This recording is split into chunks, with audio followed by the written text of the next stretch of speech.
ভয়াবহ এক শর্ত, যা শুনেই এই মুহূর্তে কান গরম হয়ে গেছে ভারতের। দিল্লির ক্রিকেট মসনদ থেকে দুবাইয়ে আইসিসির সদর দপ্তর, সবখানে এখন পিনপতন নীরবতা। যে বাংলাদেশকে শিক্ষা দিতে গিয়ে ভারত নিজেদের ক্ষমতার দাপট দেখিয়েছিল, আজ সেই দাপটই বুমেরাং হয়ে ফিরে আসছে। পাকিস্তানের সাবেক অধিনায়ক রশিদ লতিফ সামনে আনলেন এক চমকপ্রদ সমীকরণ। তিনি সাফ জানিয়ে দিলেন, বাংলাদেশকে যদি বিশ্বকাপে ফিরিয়ে আনা হয় তবেই ভারতের সাথে খেলতে রাজি হবে পাকিস্তান। ভাবছেন এ শুধুই হুমকি? না, এর পেছনে রয়েছে $3 বিলিয়ন এক বিশাল বাণিজ্যিক অঙ্ক। ভারত পাকিস্তান ম্যাচ না হলে আইসিসির আয়ের গ্রাফ 3 বিলিয়ন থেকে নেমে আসবে 1 বিলিয়নে, ধসে পড়বে ব্রডকাস্টিং বাজার। জয় শাহ কি পারবেন এই বিশাল ক্ষতি সামলাতে, নাকি বাংলাদেশের কাছে মাথা নত করেই বাঁচাতে হবে বিশ্বকাপ? আজ আমরা বিশ্লেষণ করব কিভাবে ঢাকার অপমান আজ ইসলামাবাদের অস্ত্রে পরিণত হলো। ঘটনার শুরুটা ছিল বেদনার। 18 কোটি ক্রিকেট প্রেমীর দেশ বাংলাদেশ আজ টি-20 বিশ্বকাপের বাইরে।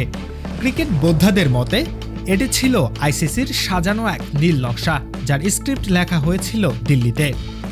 নিরাপত্তা শঙ্কায় বাংলাদেশ যখন ভারতের মাটিতে খেলতে রাজি হয়নি, তখন আইসিসি মাত্র 24 ঘন্টার মধ্যে তাদের আবেদন নাকচ করে দেয়। অথচ ভারতের বেলায় এই আইসিসি হাইব্রিড মডেল বা ভেন্যু পরিবর্তনের ব্যবস্থা করে দেয়। এই দ্বিমুখী নীতির বলি হয়েছে বাংলাদেশ। আইসিসির বোর্ড সভায় বেশিরভাগ দল ভারতের গোলামি করে বাংলাদেশের বিপক্ষে ভোট দিয়েছিল। বাংলাদেশ ছিল একা, কিন্তু সেই একাকিত্ব ঘুচিয়ে দিল পাকিস্তান। তারা জানিয়ে দিল, চিরপ্রতিদ্বন্দ্বী ভারতের বিপক্ষে হাই ভোল্টেজ ম্যাচটি তারা বর্জন করবে যদি না বাংলাদেশ সুবিচার পায়।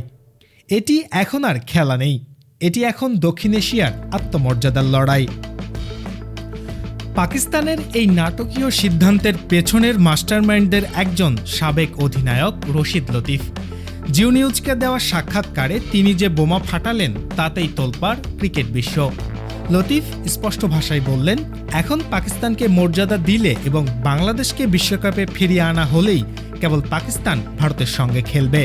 তার মতে পাকিস্তান ক্রিকেট বোর্ড পিসিবি সরাসরি ভারতকে আক্রমণ করেনি, তারা চ্যালেঞ্জ করেছে আইসিসির কাঠামোগত বৈষম্যকে। পাকিস্তান বিশ্বকাপে খেলবে, কিন্তু ভারতের বিপক্ষে সেই $50-60 মিলিয়ন ম্যাচটি খেলবে না। অর্থাৎ টুর্নামেন্ট চলবে, কিন্তু আইসিসির আয়ের প্রধান উৎস বন্ধ করে দেওয়া হবে। একেই বলে সাপও মরল, লাঠিও ভাঙল না। জয় শাহের নেতৃত্বাধীন আইসিসি হয়তো ভেবেছিল বাংলাদেশকে বাদ দিলে কিছু হবে না, কিন্তু রশিদ লতিফ তাদের বাণিজ্যের পেটে লাথি মেরেছেন। লতিফ হিসাব কষে দেখালেন, একটি ভারত পাকিস্তান ম্যাচের মূল্য প্রায় $50 থেকে $60 মিলিয়ন, আর পুরো টুর্নামেন্টের ব্রডকাস্টিং বা সম্প্রচার সত্ত্ব $3 বিলিয়ন। কিন্তু যদি ভারত পাকিস্তান ম্যাচ না হয় তবে সেই বাজার ধসে $1 বিলিয়ন নেমে আসতে পারে। এর ফলাফল কি হবে? আইসিসির ফান্ডিং পাওয়া প্রায় 150টি সহযোগী সদস্য দেশ বিপাকে পড়বে, তাদের ক্রিকেট উন্নয়ন বন্ধ হয়ে যাবে। রশিদ লতিফ জয় শাহকে সতর্ক করে বললেন, জয় শাহ এখন বুঝতে পারবেন যে আইসিসি কিভাবে পরিচালনা করতে হয়। টাকা ছাড়া মোড়লগিরি যে চলে না, সেটাই চোখে আঙুল দিয়ে দেখিয়ে দিল পাকিস্তান। আইসিসি যে এখন বিসিসিআইয়ের বর্ধিত অফিস, তা নিয়েও কোনো রাগঢাক করেননি রশিদ লতিফ। তিনি বলেন, আইসিসি মূলত বিসিসিআইয়ের লোকেরাই চালাচ্ছে, কিন্তু এই একগুয়েমি কি টিকবে? লতিফের মতে পাকিস্তান সরে দাঁড়ালে আর সেটা বিশ্বকাপ থাকবে না, ওটা স্রেফ আইপিএল হয়ে যাবে। অস্ট্রেলিয়া বনাম ভারতের মতো ম্যাচ হয়তো হবে, কিন্তু বিশ্বকাপের মান বলতে কিছুই অবশিষ্ট থাকবে না। কার্যত বিশ্বকাপটাই শেষ হয়ে যাবে। ভারত কি চাইবে তাদের ঘরের মাঠে আয়োজিত বিশ্বকাপটি একটি ব্যর্থ টুর্নামেন্ট বা আইপিএল 2.0 হিসেবে পরিচিত হোক? বাংলাদেশের নিরাপত্তা উদ্বেগকে 24 ঘন্টায় উড়িয়ে দেওয়া আইসিসি এখন নিজেদের অস্তিত্ব বাঁচাতে 24 ঘন্টাও ঘুমাতে পারছে না। বল এখন আইসিসির কোর্টে।